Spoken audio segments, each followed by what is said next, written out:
معلوم ہے؟ تھوڑی سی انہی کی مزاج کی بات کروں میں آپ کو، سن لیں گے آپ لوگ، چلیے برداشت کر لینا۔ ناگپور میں ایک علاقہ ہے احباب کالونی، غیر مقلدین کا علاقہ، وہاں انہوں نے نماز تراویح میں عورتوں کی حاضری کو شروع کیا۔ نماز تراویح میں عورتیں جا رہی ہیں، ہجوم کے۔ اب ہمارے یہاں کے بھی کچھ منچلے نوجوان جانے لگے اس مسجد میں۔ بولے دو فائدہ، ایک تو آج پڑھنے کو ملتی ہے اور دوسرا دیدار بھی ہوتا رہتا ہے۔ آج ہی ہوتی ہے نا ان کیا طرح سے۔ بہرحال پھر ہمارے علماء نے منع کیا تو بہرحال جانا تو انہوں نے بند کیا، لیکن اب انہوں نے کہنا شروع کیا صاحب عورتوں کا آنا جائز ہے، عورتوں کا آنا جائز ہے، رسول اللہ نے نہیں منع کیا، رسول اللہ نے منع نہیں کیا۔ اور حضرت عمر کون ہوتے ہیں جو منع کرے؟ عمر کی حدیث نہیں مانیں گے، وہ حضرت عمر کا قول نہیں مانیں گے، ان کا عمل نہیں مانیں گے، رسول کی حدیث رسول کی۔ میں نے کہا اللہ کی رحمت ہو حضرت عمر پر، رسول اللہ کا ویسے بھی یہ حکم فرضیت کے اعتبار سے نہیں تھا۔ اسلام اس وقت قلیل تھا، عورتیں آتی تھی، رسول اللہ نے کوئی ترغیب نہیں دلائی، سرکار نے اس پہ کوئی ثواب کی بشارتیں نہیں دی، اللہ کے نبی نے نہیں کہا کہ عورت مسجد میں آئے تو بہت زیادہ نیکیاں ہیں، بلکہ اس کے برعکس ادب المفرد میں امام بخاری لکھتے ہیں کہ اللہ کے رسول حضرت فاطمہ کے بعد تشریف لائے اور اپنی بیٹی فاطمہ سے کہا بیٹی فاطمہ بتاؤ عورت کے حق میں سب سے بہتر کام کیا ہے؟ کہتی بابا جان وہ نماز پڑھے تو اپنے گھر میں پڑھے۔ کہا اور اس سے بہتر کیا ہے؟ کہا اپنے گھر کے سب سے اندر والے کمرے میں پڑھے۔ کہا اور اس سے بھی کوئی بہتر ہے؟ کہا بابا جان اگر گھر میں تل گھر ہو، بیسمنٹ ہو تو وہاں پڑھے۔ نبی نے اپنی بیٹی کی پیشانی کو بوسہ دیا اور ارشاد فرمایا فاطمہ تو نے عورت کی فطرت کو پہچان لیا ہے۔ اب مجھے صرف اتنا بتاؤ، مسجد نبی میں عورتوں کو بلانے کا بڑا شوق ہے؟ میں چیلنج کر رہا ہوں اگر اپنے باپ کی اولاد ہو تو مجھے بتاؤ رسول اللہ کی ازواج محترات مسجد نبوی کے پاس حجرے تھے کہ نہیں تھے ان کے؟ فاطمہ خاتون جنت کا حجرہ مسجد نبوی کے پاس تھا۔ تم حدیث سے ثابت کر دو کہ حضرت عائشہ ام المومنین حضرت فاطمہ اس جماعت میں آتی تھی کہ نہیں آتی تھی؟ قیامت تک ثابت نہیں کر سکو گے، نہیں آتی تھی یہ خواتین، کسی بھی حدیث سے ثابت نہیں۔ بڑی ذمہ داری سے بول رہا ہوں، حضرت فاطمہ کبھی مسجد نبی میں نماز پڑھنے نہیں آئی، اپنے گھر میں پڑھتی تھی۔ حضرت عائشہ نہیں آئی، عام عورتیں جو ضعیفہ بوڑھی عورتیں ہوتی تھی، اور وہ بھی بعض عورتیں وہ جو فجر کے وقت آتی تھی۔ ام المومنین کی ایک حدیث بخاری میں بھی آتی ہے کہ ہم عورتیں فجر کے وقت اس وقت جاتی کہ جب اندھیرے میں جاتی اور اندھیرے میں لوٹ آتی تھی، باقی نمازوں میں حاضر نہیں ہوتی تھی کیونکہ اندھیرے میں چہرے پہچانے نہیں جاتے تھے، تو باقی نمازوں میں یہ حاضر نہیں ہوتی تھی۔ اور رسول اللہ نے بتا دیا کہ عورت کی بہترین فطرت یہ ہے، عورت کے لیے بہتر یہ ہے کہ گھر میں پڑھے، تو نبی کا حکم تو یہاں موجود ہے۔ وہاں تو اس وقت رخصت اس لیے تھی کہ خود اسلام قلیل تھا۔ اب میں نے کہا تم اجازت دیتے ہو تو حضرت عمر کی کروڑا قبر پر برکتیں ہو، اللہ کی ان پر رحمتیں نازل ہو کہ انہوں نے عورت کے اس مخصوص معاملے کو مخصوص رکھ دیا۔ اگر وہ پابندی نہ لگاتے تو آج نتیجہ کیا ہوتا؟ وہاں کے ایک مولانا صاحب سے میں نے ان کا نام لیا، ان کی بیوی کی عزت خود خطرے میں پڑ جاتی۔ آپ پوچھیں گے کیسے؟ وہ تو پردے میں آتی۔ میں نے کہا بے شک پردے میں آتی، برقعے میں آتی، نقاب میں آتی، لوگ دیکھتے امام صاحب کی بیوی آتی ہے کہ نہیں آتی ہے۔ دوسری عورتوں کو تو خوب بلا رہے ہیں، امام صاحب کی عورت ہاں بھائی 5 وقت آتی ہے، اچانک 5 دن غائب ہو گئی۔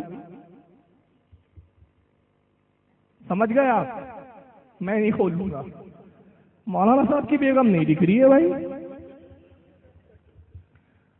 اور آج کل اپائنٹمنٹ چوپاٹی پہ ہوتے ہیں، تھیٹر میں ہوتے ہیں، نتیجہ کیا ہوتا ہے؟ اہل حدیث کی خبیثہ نکلتی، کہتی ظہر میں ملنا نا، فلاں مسجد میں، کالے پتھر والی مسجد میں، کالا پانی کی مسجد میں، وہاں ملنا ظہر میں۔ اب مغرب میں آئیے نا وہاں پہ، ابا کو کہہ رہی ابو کہاں جا رہی ہے بیٹا؟ بیٹا مغرب پڑھنے جا رہی ہے ابو جان، جا بیٹا نماز پڑھنے، کون روکے گا تجھے؟ اور نماز کے آڑ میں ہو کیا رہا ہے؟ یہ چیزوں پہ منع کر دیا، ورنہ آج حالت کیا معلوم ہے؟ اتنا علماء علیہ سنت منع کر رہے، تمہاری باتوں پہ اگر عمل کرے تو نتیجہ کیا ہوگا؟ آئیے ایک نتیجہ بتا رہا ہوں کہ ان لوگوں نے عورتوں کو مسجد میں آنے کی اجازت دی، عورتوں کی اجازت کی بات کی، نتیجہ یہ ہوا کہ اب عورتیں امامت کی حقدار بن کے کھڑے ہو گئے۔ آئیے دیکھیے یہ ویڈیو، یہ آپ کو معلوم ہوگا، ویڈیو نشر بھی ہوا تھا، ٹی وی پہ خوب تہلکا مچا تھا، اس عورت نے دھوم مچا دی کہ عورت کو جب اسلام میں برابری کا حق ہے تو عورت امامت کیوں نہیں کر سکتی؟ وہ اذان بھی دے رہی ہے، نماز بھی پڑھ رہی ہے۔ بتائیے جب اتنی حسین و جمیل امام ہو تو کون نماز پڑھنے نہیں جائیں گے؟ Raheel Breza, who led the backyard prayer, is here today as well. She does the traditional call to prayer, something else that women... دیکھیے یہاں روک رہا ہوں، وہ اذان دے رہی ہے. تاریخ میں رسول اللہ کے زمانے میں کسی عورت نے اذان دیا ہے؟ تو میں جسٹس کی کال کے مطابق تو یہ بھی کہنا چاہیے، کہنے والا یہ بھی کہہ سکتا ہے عورت پاخانے کے لیے جا سکتی ہے، عورت بازار جا سکتی ہے، عورت گفتگو کر سکتی ہے، عورت لوگوں سے مل سکتی ہے، دواخانہ جا سکتی ہے، دعوت میں جا سکتی ہے، عورت اذان کیوں نہیں دے سکتی؟ تو ایک کام کرو، جب تم نماز پڑھانے مسجد میں بلا رہے ہو تو ایک آدھ مسجد ایسی بھی تو بناؤ جہاں امام و مؤذن عورت ہی رکھ دو. دیکھو پھر کتنی بھیڑ ہو جائے گی وہاں پر. Don't normally do. Lose sight of that. Then, as in most mosques, a sermon before the prayer. We need perseverance in everything we do. Allah rewards perseverance with success. And we have to keep going and keep going and keep going. And I'm hoping that other mosques will follow our example and that other prayers will be led by other women. And these young ladies will be the prayer leaders of tomorrow. I'm counting on you guys. Allahu Akbar. Bismillahirrahmanirrahim. Then the moment that'll go down in history. Allahu Akbar. Allahu Akbar.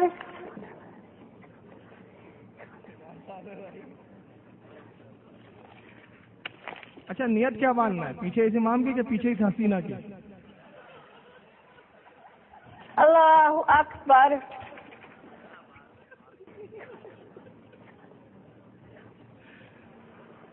اب بتائیے یہ السلام علیکم ورحمۃ. یہ آزاد مجازی کہاں تک لے جا رہی ہے دیکھ رہے ہیں آپ؟ اب یہ عورت پوچھ رہی ہے سوال، اگر جرجس میں ہمت ہو تو اس کا جواب دے. جواب دینے یہ نہیں آتے، ہم اہل سنت کو ہی آنا پڑتا ہے. تب ہم جواب دیتے کہ نہ فاطمہ کی رسول کی بیٹی کو اجازت تھی امامت کی، نہ تجھ جیسی خبیثہ کو اجازت دی جا سکتی ہے.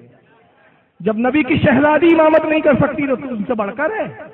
جواب ہم ہی دینے آئیں گے. اور اسی کا جب یہ میٹر چل رہا تھا نا، دیکھیں بڑی پیاری بات آ گئی یاد. ناگپور میں ہمارے کچھ منچلے نوجوان، میں یہ جوک نہیں سنا رہا ہوں، باخدا قسم کھا کے کہہ رہا ہوں یہ سچا واقعہ ہے. چونکہ میں نام بتاؤں گا شخصیات کے آپ نہیں جانوں گے. ہمارے ایک ہارون بھائی ہے ناگپور میں، ہماری کمیٹی کے رکن ہے، ایک نواب بھائی ہے. یہ گروپ سے بحث چل رہی ہے ان کی، اور وہ گروپ اس عورت کا فیور کر رہا ہے. کہہ رہا ہے یار اگر وہ امامت کری تو کیا حرج ہے، جب نماز پڑھ سکتی تو امامت کیوں نہیں کر سکتی؟ اگر اس کو مسائل معلوم ہو، نماز پڑھانا آتا ہو تو پڑھا سکتی ہے یار. اب بحث چل رہی ہے، بیچارے مطمئن کرنے کی کوشش کر رہے، لیکن جاہلوں کو مطمئن کرنا اتنا آسان نہیں ہوتا.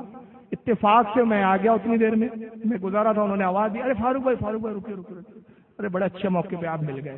بھائی کیا معاملہ ہے؟ یار ایسا معاملہ ہے. میں نے کہا بھائی کیا میٹر ہے؟ انہوں نے سنایا، بولے یار عورت نماز پڑھا رہی تو کیا حرج اتنا وہ بلا مچا دیے. میں نے کہا حرج تو نہیں ہے، بہرحال فکر مت کیجیے، یہ جمعہ پڑھایا اگلا جمعہ نہیں پڑھائیں گے. بولے کیوں؟ میں نے کہا پیریڈ آ جائیں گے.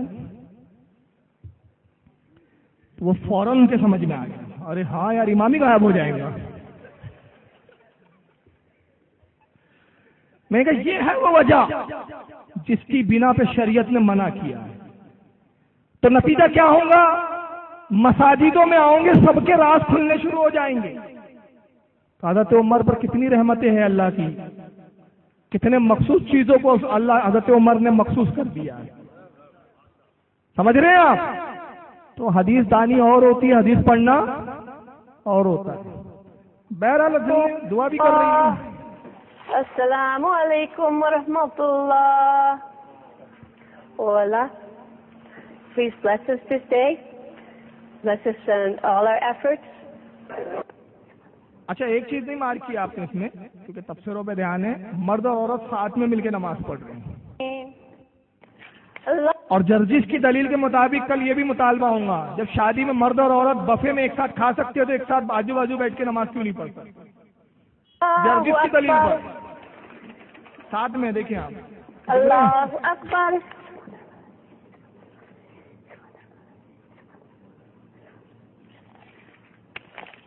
اللہ اکبر. دیکھ رہے ہیں؟ تو بہرحال یہ معاملہ ہے. اب دیکھیے آزاد مجازی، شیخ محمد کا نام سنا ہے آپ نے؟ سنا ہے آپ لوگوں نے؟ شیخ محمد